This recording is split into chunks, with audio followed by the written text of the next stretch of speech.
I'm Eric Schumacher Rasmussen. I'm the conference chair for streaming media events, as well as the chief marketing officer for Ideas. This is our 10th Streaming Media Connect event, and you might see me look down here. I'm doing the role of producer and presenter at the moment. It's our 10th Streaming Media Connect virtual event, but we will be back in person at Streaming Media East in May, May 18th and 19th to be exact, in Boston. And you can register now. The complete program will be going online any day now. We also have the Content Delivery Summit on May 17th, as well as our Streaming Media University Workshop. So again, check out those websites, look for the programs, register soon for the best deal on registration. A few housekeeping notes as I get things started here. If you have questions for our speakers, please enter them in the Q&A tab at the bottom of your Zoom screen. And I will take those questions as I'm moderating, and I will present them to the speakers after their presentations or chats are done.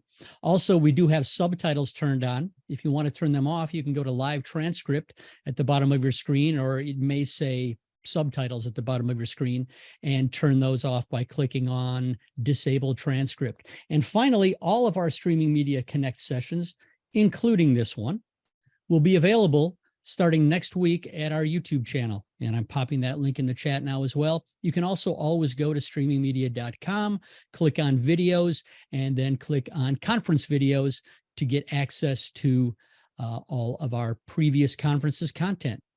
So I'd like to thank our diamond sponsor, Signient. They're sponsoring this entire week, and we have a brief video message from them right now.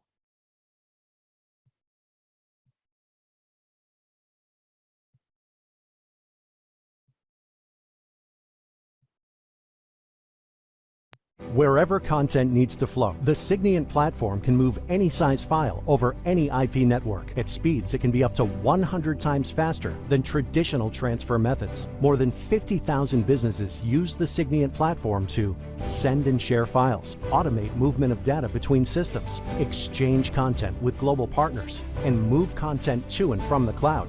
The Signient platform gives you the power to operate at the speed you need to run your business.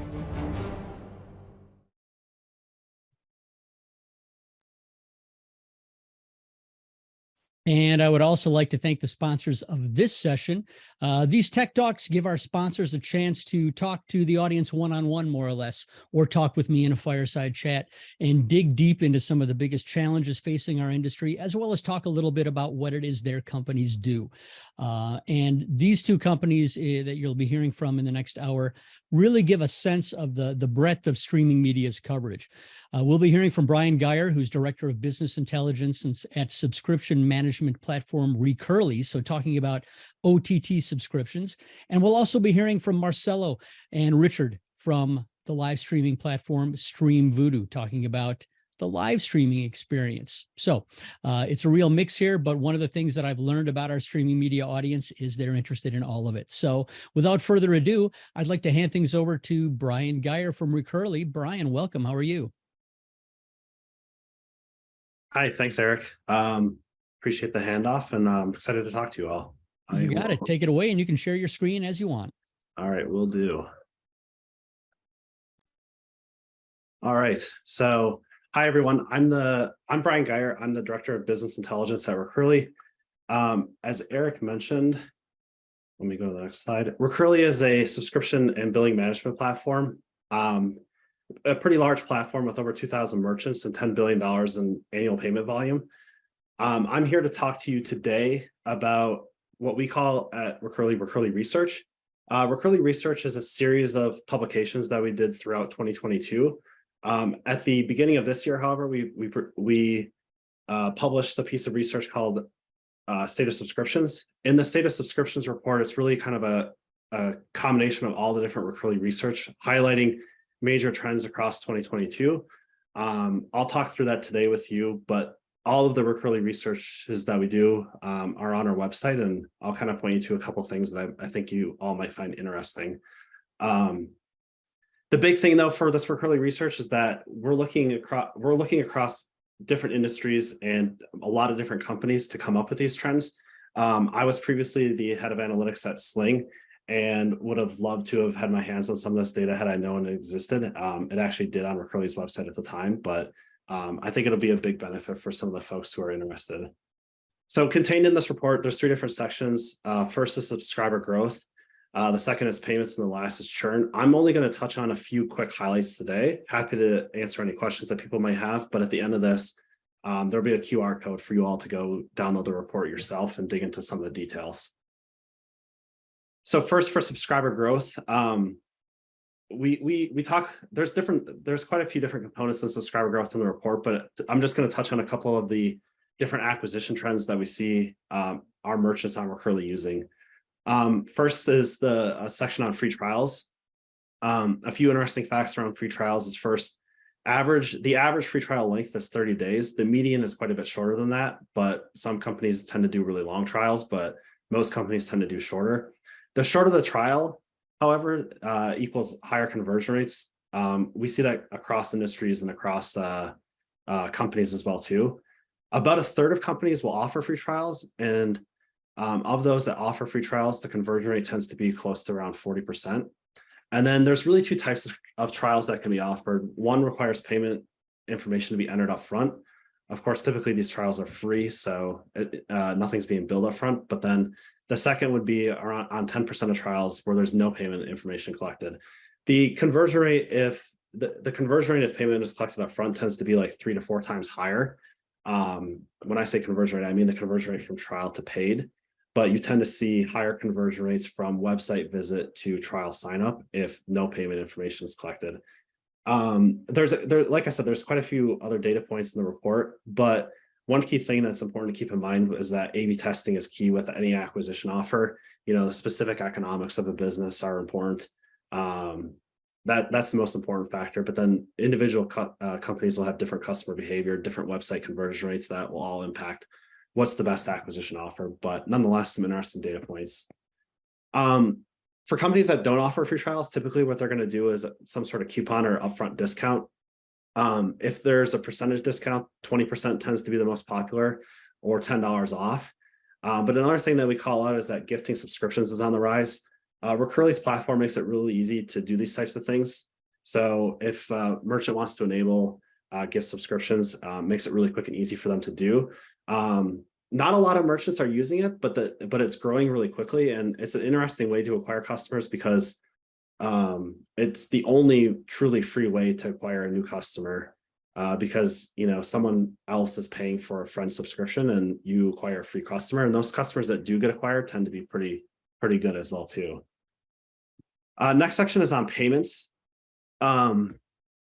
First off, just some high level metrics. I think, before I came to Recurly, I would have never have guessed that debit was this high of a share of payments globally across all of Recurly's merchants. That's a key thing to point out. I'll talk about how it looks by geographic area in a moment, but over half of all payments are on Recurly were debit.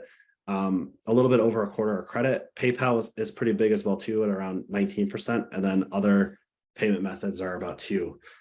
We categorize alternate payment methods as anything outside of debit and credit, and PayPal is by far the most popular there. But Apple Pay is growing a lot year over year, and growing a lot in popularity as more and more merchants are offering it. If we go into different geographic areas, it does vary a lot across the world. Africa tends to have a higher share of debit. Asia tends to have a larger share of credit. In Europe, PayPal tends to be really popular. And then in the US, that's right a little bit, it's right around the average at about 55% of share is debit. Other thing I wanted to highlight too is that, when it comes to payment methods, a lot of companies are focused on how do you boost conversion rates on the website, especially streaming companies where it's so competitive. It's really important to offer these alternate payment methods because 56% of consumers would abandon their cart if their payment method's not offered.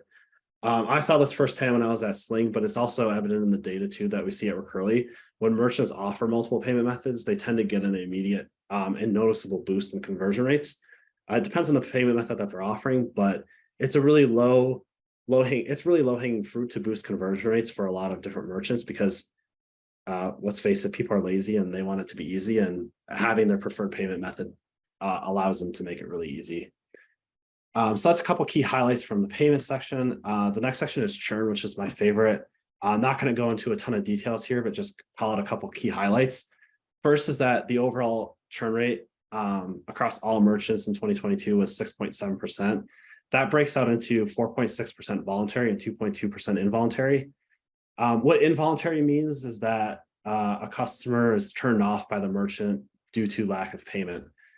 So that's 2.2% of overall churn, or 2.2% churn rate monthly out of the 6.7% overall.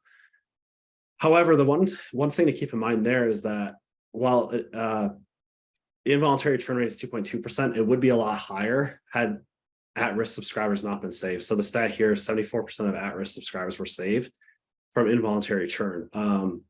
What that means is that every single month, when a subscriber is billed, sometimes their payment method fails, and there's a lot of different reasons why that could occur depending on the payment method. But in general, it's they haven't updated their information, or because their card expired, for example, or perhaps there's insufficient funds, or a lot of different other reasons.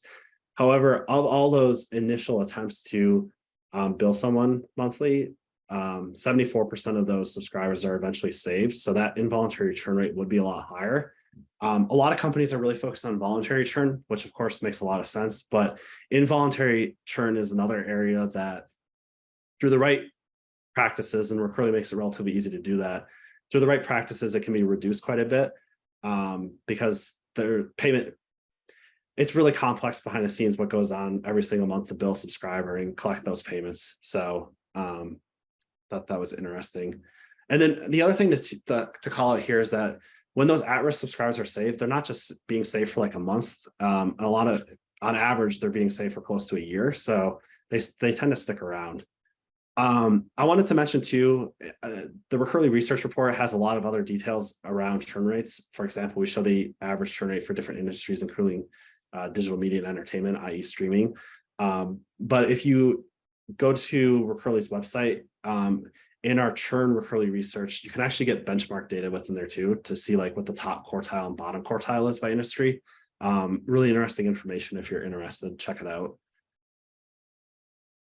When it comes to saving those subscribers, Recurly calls that revenue recovery. So of initial attempts to bill someone, looking at how much that is eventually recovered, it was over $1 billion in 2022. Of that, 200 million came from dunning emails. Dunning emails are the reminder emails that come after someone's payment method initially fails. Go and update your information or make sure that your funds are sufficient to be billed. And there was 300 million emails sent. So that represents like 66 cents per email, which I don't know if all of you are into email marketing or know some of these data points, but like 66 cents per email is a pretty high